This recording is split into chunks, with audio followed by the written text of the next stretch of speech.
Welcome back. I'm Abby Peel, your Yankee Chronicle host today, coming to you from the New London Barn Playhouse here in New London, as it awaits bringing you another season of joy and entertainment, hopefully. Now let's rejoin Steve and Lowell Winter as they chronicle the history of the VNA's hospice program.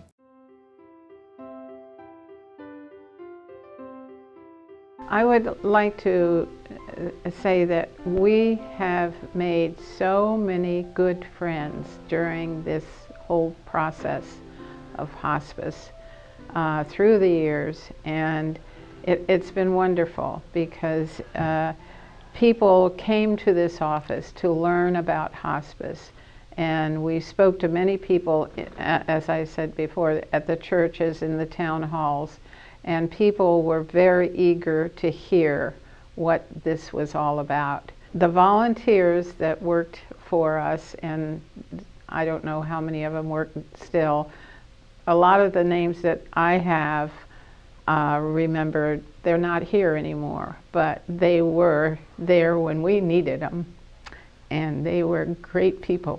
Jane Kenyon came into the office one day, said she wanted to be a volunteer. And she did. She became a volunteer, and we became very good friends.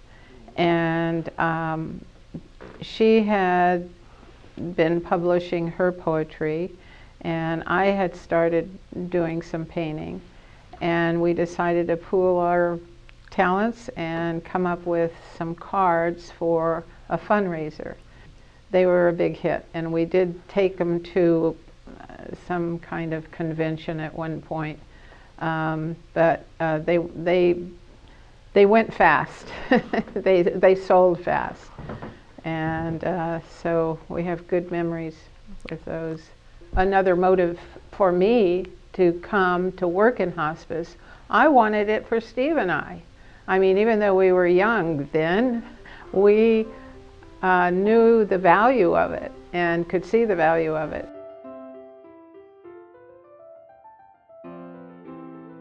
Well, I did want to mention some of the people that maybe I did already mention the doctors from the beginning. Dr. Jack Kirk, Dr. Everly, Dr. Evans, they were two that were very supportive. The VNA, I knew Jane Heald, Tanya Wilkie, so many, Andy Steele, Joyce Teal, many wonderful nurses that came and learned and worked in hospice. I think the reason why the hospice has done so well is because we started with some really strong people to begin with, and the clergy that were on our board originally, Rick Stecker was our minister at the time, and he was on the board. And my husband Steve was the first president. And so we had many good people with us at the beginning. There was one event that we put on in the town hall of New London, and they were little clips of things that happened. And Charlie Giles was one of them. I can't remember what it was we asked him to do, but he talked, and he was just in high school at the time. The doctors, nurses, clergy, social workers, volunteers, all those people, family, are making the decisions together on how to progress from here, not just one person. Right here in New London, the Cloughs, Dr. Clough, yeah. He was God. You know, he was the one. And I remember one patient, I took, she loved animals, and I made arrangements with this friend of mine that had just had a litter of puppies. And I took a puppy into her, snuck it in a bean bag. And she was so happy just to pet that and hold that puppy.